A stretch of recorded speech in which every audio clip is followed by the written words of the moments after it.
Bonjour Mathilde, moi c'est Barbara Dumas, je suis enseignante chercheuse à PUCV au Chili, c'est Pontificia Universidad Católica de Valparaíso.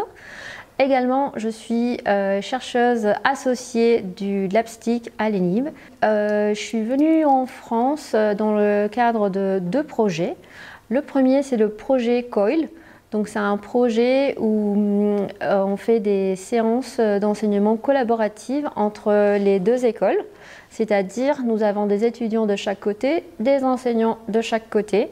Et donc l'idée est de partager des séances communes dans lesquelles les élèves vont interagir entre eux afin de trouver des solutions et de comprendre les sujets qu'on essaye de leur faire apprendre.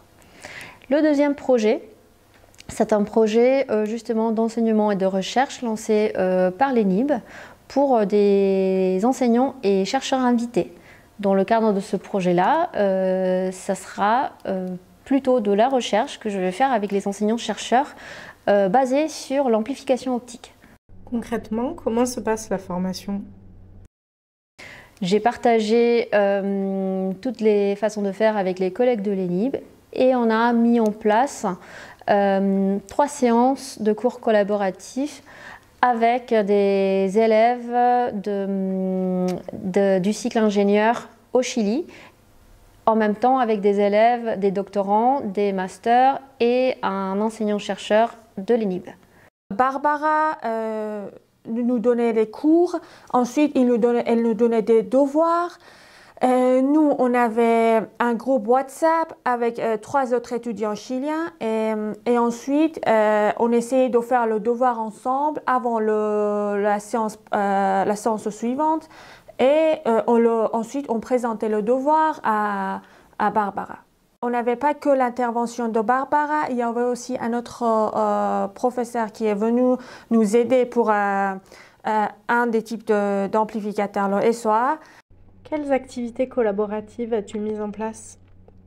Je leur ai donné quelques minutes pour faire des équipes franco-chiliens dans lesquelles ils devaient lire des textes en particulier et tirer le plus important afin d'avoir un classement préliminaire des différentes technologies en termes d'amplification optique et puis montrer ça à la classe. Ensuite, j'ai mis en place une autre activité dans laquelle chaque groupe qui faisait différents types de dispositifs, ils devaient partager leur expérience entre eux. Quel est l'avantage de cette modalité COIL? Ils doivent vraiment interagir entre eux. Donc déjà, les cours se font en anglais, sachant qu'au Chili, on est hispanophone et en France, francophone. Et c'est le partage. Donc il y a non seulement le partage de la découverte scientifique, mais aussi le partage de la découverte d'une autre culture et d'une autre façon d'apprendre, parce que chacun a ses façons de faire.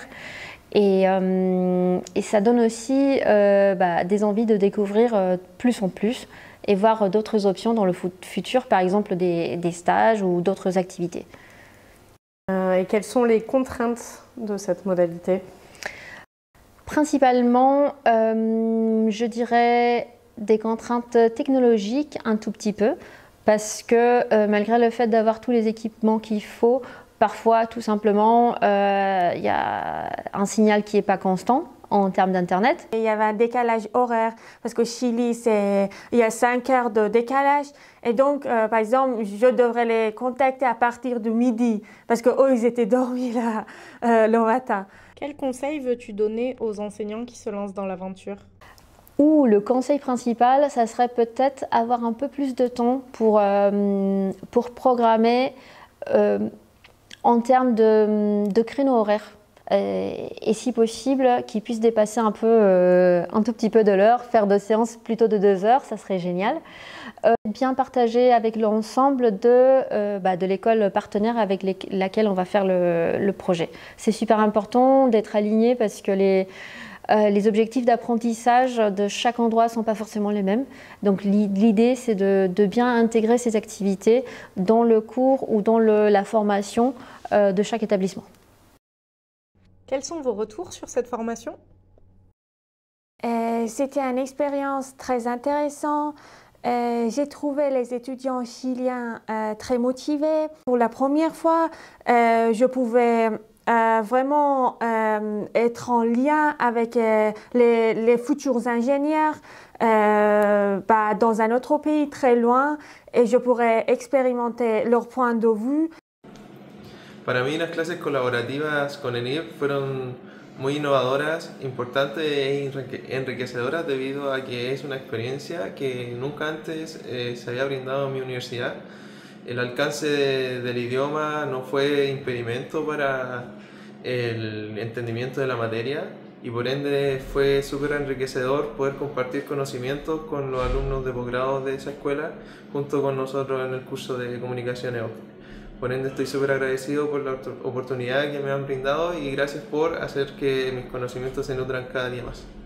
Ça s'est très bien passé et je trouve que je suis étonnée des bons résultats parce qu'ils ont beaucoup interagi entre eux. Je pense que c'était vraiment utile d'apprendre en même temps de plusieurs chercheurs scientifiques. Ouais. Un mot pour la fin?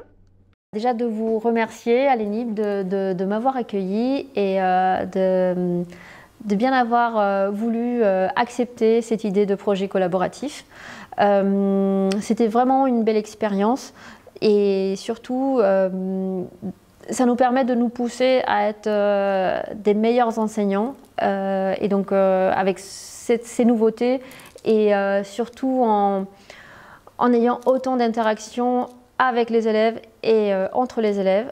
Donc voilà, je suis très contente et très reconnaissante de l'ENIB et également de PICV de m'avoir donné l'idée et de m'avoir donné les fonds du projet qui ont permis de préparer l'activité.